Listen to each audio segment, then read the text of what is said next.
Assalamualaikum warahmatullahi wabarakatuh. Salam jumpa kembali untuk seluruh sahabat-sahabat YouTuber, sahabat media, serta para pemirsa dan seluruh para pendengar, para penggemar di seluruh tanah air Indonesia, di Jakarta, Jakarta Selatan dan sekitarnya, dan seluruh sahabat-sahabat di luar negeri sana. Semoga senantiasa kita tetap dalam lindungan Allah Subhanahu wa taala. Di sini saya pribadi Bung Jepri selaku pembawa acara Radio RS yang ada di channel Asyada mengudara kembali untuk Anda dalam acara tanya jawab seputar dunia lain untuk Anda. Kali ini saya akan bacakan salah satu atensi yang namanya Busro di Sulawesi. Busro ya, Busro ada hanya ya, bukan Busro tapi Busro. Busro dia ada di Sulawesi ya. Saya akan bacakan. Assalamualaikum warahmatullahi wabarakatuh. Bung Jepri, saya Busro, ada di Sulawesi. Salam kenal, salam senggol, salam happy Bung Jepri. Saya senang sekali dengan acara Anda Bung Jepri. Begitu saya membuka channel Sadam, alhamdulillah ini dapat informasi dari kawan Bung Jepri. Saya punya problema itu berat banget Bung Jepri. Dibilang berat, menurut orang lain mungkin enggak ya, tapi menurut saya berat karena sangat mengganggu kinerja saya Bung Jepri. Jadi begini Bung Jepri, pada saat itu kan saya dagang di pasar Bung Jepri. Di pasar itu kan banyak preman tuh Bung Jepri. Lah kita baru buka sayuran, saya dagangnya sayuran Bung Jepri. Tiba-tiba ini orang main malak aja udah badannya gede-gede pakai tato lagi. Padahal saya bicara baik-baik Bung Jepri, Bang mohon maaf ya, ntar deh kalau dapat penglaris, saya baru buka nih beres-beres, abang tahu sendiri kan. Dia nggak mau tahu Bung Jepri, main nendang-nendang barang yang mau dijual Bung Jepri. Yang lain tuh yang pedang-pedang lain nggak berani ngomong, cuma ngeliatin doang. Mereka pernah Bung Jepri, badannya kekar-kekar gede. Lantas begini Bung Jepri, diancam terus Bung Jepri, awas lo kalau kamu ngasih mulu, tak obrak abrik, nggak boleh dagang lah macam-macam Bung Jepri. Nah lantas begini Bung Jepri, saya kan bukan saya aja ya, saya ngeliat orang-orang di pasar juga sering dianiaya begitu Bung Jepri, bahkan lebih parah dari saya, orangnya disakiti lah dan sebagainya. Entah kenapa orang pasar kok nggak mau kompak gitu Bung Jepri. Kalau kompak mungkin 5 orang kalah kali Bung Jepri ya. Yang saya mau segini Bung Jepri, saya kan nggak mau kasar-kasar Bung Jepri ya. Kita kan ngikutin ajaran Islam. Allah aja mengajarkan, Allah kan maha halus seperti itu ya. Tutur katanya yang baik, itu mencerminkan Islam itu Bung Jepri ya. Sekalipun kita menghadapi orang jahat, makanya di situ saya selalu istighfar Bung Jepri, ya Allah jangan sampai saya terpancing amarah gitu Bung Jepri.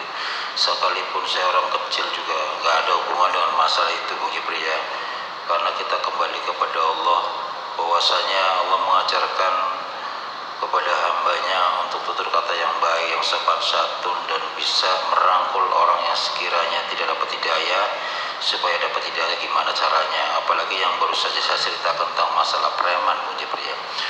Mohon pencerahan dan solusinya Bung Jepri, karena saya sering menghadapi seperti itu. Bagaimana caranya meluluhkan mereka? Terima kasih atas ditayangkan atensi saya Bung Jepri. Semoga Bung Jepri bersama Radio RS tetap jaya mengudara Bung Jepri. Jangan pernah pudar di channel Sadam ya, karena saya juga beberapa kali, mohon maaf sebelumnya belum izin, banyak orang menyukai Anda. Memang sepak terjang Anda tidak hitung-hitung waktu, apa katakanlah tidak materialistis gitu ya, selalu membantu banyak orang tanpa pamrih ya. Apalagi kalau bicara hubungan masalah mistik Bung Jepri ya, tidak semuanya orang bisa menangani seperti itu Bung Jepri. Mohon pencerahan Bung Jepri ya, solusinya mungkin ada amal-amalan yang bisa saya amalkan ya. Alhamdulillah sampai sekarang ini saya masih tawadu dan istiqomah Bung Jepri. Terima kasih. Wassalam. Waalaikumsalam warahmatullahi wabarakatuh. Untuk saudara Busro yang ada di Sulawesi, terima kasih Anda telah bergabung di mana adanya Radio RS yang ada di channel Sadam. Kembali lagi kepada atensi saudara Busro yang baru saja saya bacakan. Memang betul yang namanya preman itu di mana-mana ya. terutama tadi yang dikatakan ada di pasar, banyak pemalak ya, tidak mau tahu, orang baru buka mau usaha lagi beres-beres, orang nggak mau tahu seperti itu ya. Kembali lagi pada diri kita untuk Saudara Busro, Anda tadi katakan katanya aktif ya, katakanlah istiqamah, itu baguslah, saya mendengarkannya senang tuh. Jadi coba Anda buka kembali di surat Al-Kahfi ya, Anda baca surat Al-Kahfi 1 kali ya. Kalau memang ada waktu, usahakan malam berkepanjangan zikir. Pertama Anda mandi besar dulu lah ya, bersihkan diri, mandi besar niatnya. Nanti Anda sholat taubatan nasuha ya, nanti dilanjutkan dengan sholat hajat, sholat witir, dan 3/4 malam. Kenapa saya suruh witir dulu? Karena witir letaknya di akhir sebelum subuh ya, jadi didahulukan nggak apa-apa, baru nunggu 3/4 malam. Setelah 3/4 malam hadir, Anda bisa melakukan sholat hajat, tahajud maksud saya. Kembali lagi pada saudaraku Busro, kenapa saya mengajarkan Anda untuk membuka surat Al-Kahfi? Anda akan tahu manfaat dan apa makna di surat tersebut. Nanti Anda bisa buka Al-Quran yang ada artinya ya, bisa memahami nanti. Dilanjutkan, tadi saya katakan membaca surat Al-Kahfi 1 kali ya. Dilanjutkan di surat Al-Kahfi di ayat 110, maksud saya di ayat 107 sampai ayat 110, 1013 ya. Dan dilanjutkan kembali Suratul Fatihah 10.113. Dilanjutkan kembali ayat kursi 1013 dan surat Ad-Jin 113. Di ayat 1 sampai ayat 9. Nanti Anda coba perhatikan.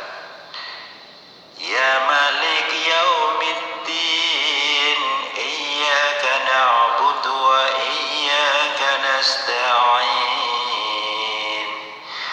Wahai Tuhan yang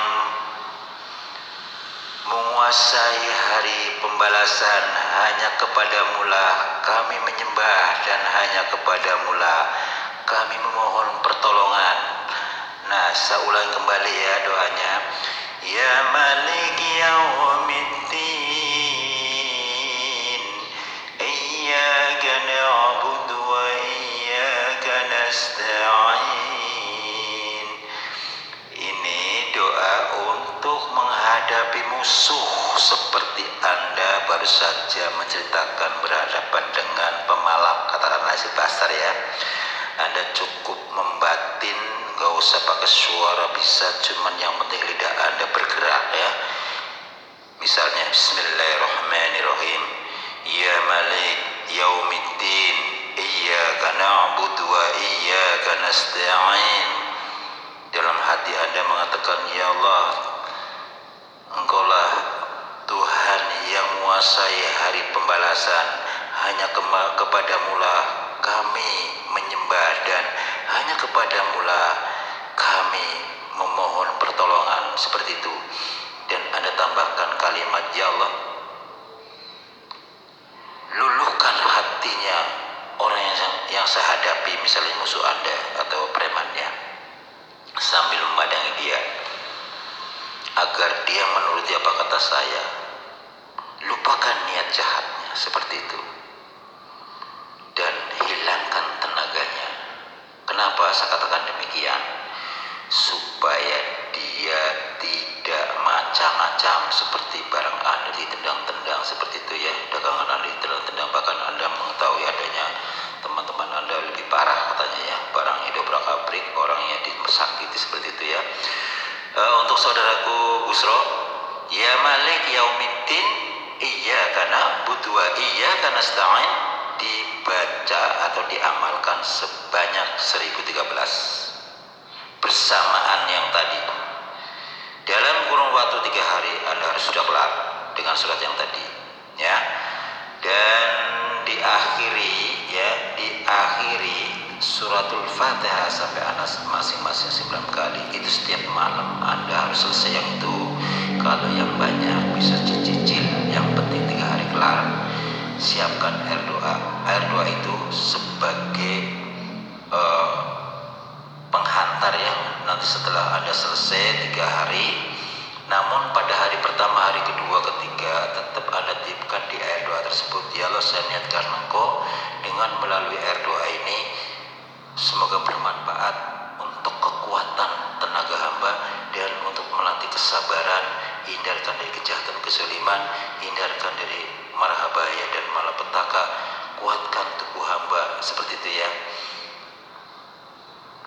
Bila hambamu kelebihan tenaga yang lebih hebat daripada musuh-musuh hamba, seperti itu ya. Insya Allah dengan Anda membaca ini, nanti prakteknya 3 kali dibaca ya. Ini simple kok. Ya Malik Yaumiddin, iyyaka na'budu wa iyyaka nasta'in. Nah, Anda udah hafal nanti kalau sudah diwiridkan 3 hari ya. Jadi prakteknya 3 kali baca sambil menarik napas, Yaumiddin, ya Malik. Nah, balik ya, di tenaganya, hilangkan tenaga dia, hilangkan amarah, lupakan niat jahatnya, lumpuhkan tenaganya, seperti itu ya. Dia tidak akan pernah bisa berkutik.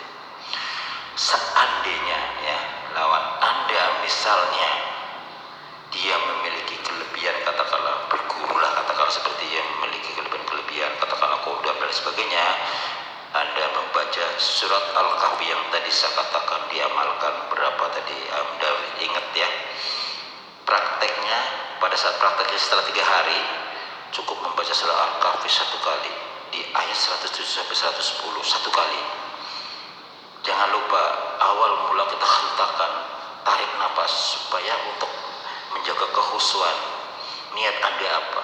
Seperti kayak tadi saya beri contoh kepada Anda masalah yang judulnya ketika menghadapi musuh ya, ya Malik Yaumiddin, iyyaka na'budu wa iyyaka nasta'in ya. Anda baca 3 kali dalam menghadapi musuh ya. Yang tadi saya katakan, kalau dia memiliki kelebihan, katakanlah ya jambi-jambi kalau orang bilang ya, Anda bacalah.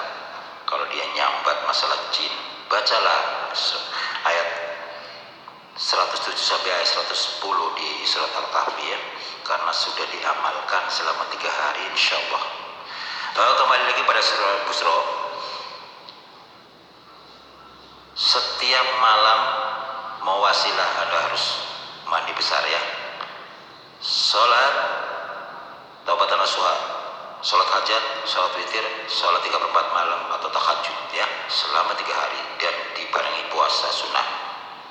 Insya Allah sekali nih Anda melakukan amalan, nanti prakteknya cukup sekali, Anda bisa menjadi seorang peruqyah juga bisa. Nah, kembali lagi kepada saudaraku Busro, di surat Al-Kahfi ayat 107 sampai 110 itu ilmu pamungkas ya.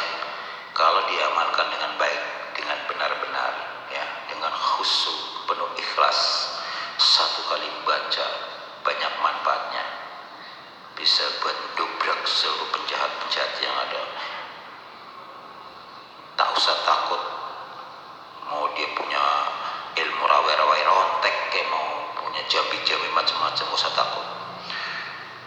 Jangan pernah penakut ya. Sebagai hamba Allah yang memiliki kelebihan, katakanlah misalnya kayak seluruh Busro, bisa membantu orang sakit, kesurupan misalnya, yang berhubungan dengan masalah gaib. Kalau kita yakin, kita ikhlas ya, dengan hati yang bersih, itulah modal utama lafaz kita, ucapan kita dikabul oleh Allah Subhanahu wa taala. Kekuatannya pada kebersihan hati kita ya. Perlu dijaga itu. Jaga telinga, jaga mata, jaga mulut dan keseluruhannya supaya hati kita tetap bersih ya. Hindari emosi, itu paling utama, jangan pernah terpancing oleh lawan ya. Makanya di situ kenapa Islam mengajarkan Allah Maha Lembut, kita juga berlakunya harus mengikuti katanya. Kita harus lemah lembut, sopan santun. Dalam arti lemah lembut itu sopan santun ya. Dan kita selalu berikan satu contoh kepada lawan kita, sekalipun lawan itu jahat sama kita dan selalu memancing-mancing kita marah. Jangan pernah kita terpancing, itu tujuan kita. Bahkan kalau kita bisa merangkul dia, bisa menundukkan dia dengan kalimat-kalimat tadi, supaya dia mendapatkan hidayah dan tunduk pada kamu, ya saudara busro. Mudah-mudahan Anda puas atas pencerahan solusi dari saya. Insya Allah bermanfaat saudara busro, dan Anda bisa mengamalkan dan bisa menolong banyak orang kalau Anda sudah melakukan ketiga hari ini, ya. Demikianlah saudara pendengar yang berbahagia di seluruh tanah air Indonesia, di Jakarta, Jakarta Selatan dan sekitarnya. Karena waktu jualan kami harus turun dari udara, insya Allah kita jumpa lagi di waktu yang sama dengan acara yang sama, tanya jawab seputar dunia lain. Wassalamualaikum warahmatullahi wabarakatuh. Ya Malik Yaumiddin, iyyaka na'budu wa iyyaka nasta'in. Ya Malik Yaumiddin, iyyaka na'budu wa iyyaka nasta'in. Wahai Tuhan yang menguasai hari pembalasan, hanya kepadamulah kami menyembah dan hanya kepadamulah kami memohon.